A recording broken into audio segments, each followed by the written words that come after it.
మరి ఎన్ని కొత్త విషయాలు వస్తాయి, ఎన్ని మార్పులు వస్తాయి మనసులో, ఎన్ని శక్తిని పొందే ఆలోచనలు మీకు పెరుగుతాయో దానివల్ల తప్పకుండా అలా మార్పు వస్తుంది అన్నమాట లైఫ్లో.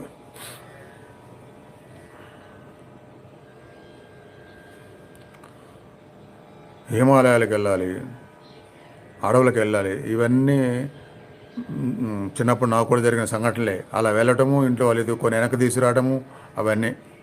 కాకపోతే